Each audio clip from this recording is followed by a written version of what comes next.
Hey everybody. So every week I answer questions from the Facebook group. And this week I had a question from Kay Sun about how can I create a dream into reality? So this is a question I wanted to answer in a video because there's a couple different components. So the first thing is that understanding that as you move through life, you are automatically going to experience lots of variety. And through that variety, you're going to come to certain preferences. And then once those preferences are born, we consider those dreams, right? A lot of times we consider dreams things that are kind of far out in our mind that haven't happened and we don't know how they're going to happen. They seem in the future, they don't seem close to us. They seem like something that we can only experience in our sleep. So it's a dream, right?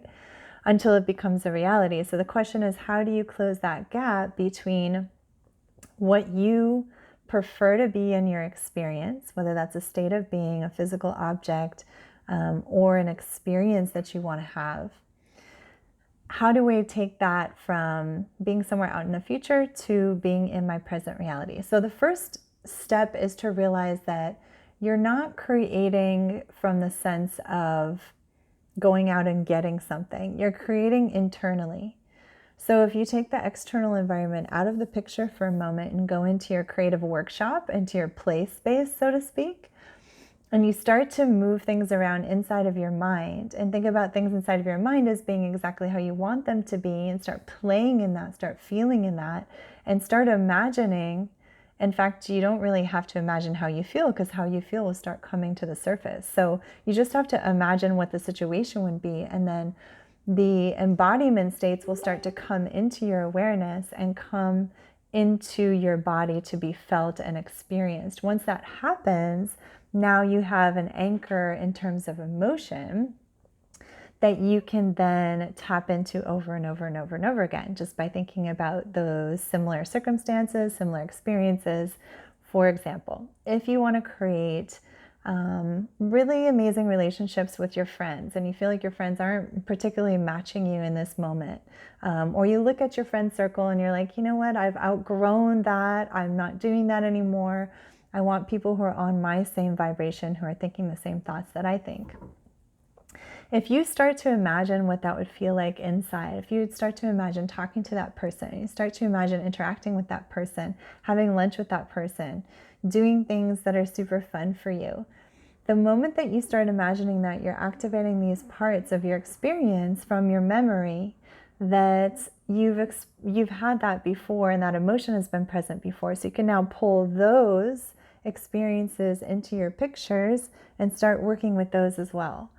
Anytime you focus on something, your energy around it grows. So as you continue to grow your energy around it, then what it is that you want to experience will start coming to you. So that's a basic summary of it. What gets in the way? The first thing that gets in the way is overthinking things.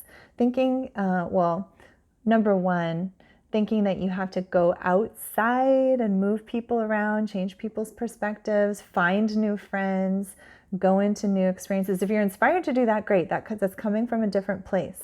That's coming from a different place. That's not a problem. That's part of the pathway to the solution. But if you're feeling discouraged because you feel like you have to go do that and it's not inspiring to you, then that's one thing that can get in the way, is this need to change things externally before you're moving things internally and then embodying those states, and then being inspired from that embodiment to go out and shift and change things in a way that feels good to you. So thinking about it too much is another thing. When you're too much in the thinking mind, when you're too much in the head, then all of the reasons why you can't do it are going to be right there as well.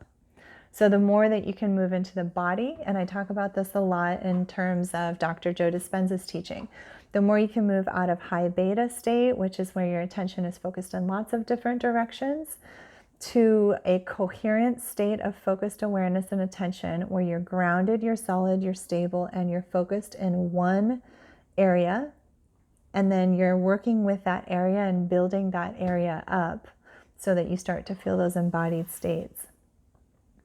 So it requires a certain level of grounding, or it requires a certain level of highly intentional focus to be able to put yourself into those states. If you're too much in the mind, it is going to be extremely difficult to embody a state different from the state that you're already in. So the more you get out of the mind, another great way to do that is through the heart coherence breath. So I'll do another video on this because a lot of people have been asking about this. Actually, there's already a video on YouTube on how to do the heart coherence breath. So I'll make sure that that's labeled so people can find it. But breathing into the heart, when you breathe into the heart, so many things happen. HeartMath has done research on this. They have over 25 years of peer-reviewed scientific research. They've published in scientific journals. They work all over the world with their technology. And it's basically the understanding that as you breathe into the heart, the electromagnetic field around the heart opens up. And when that happens, you are now in a creator state.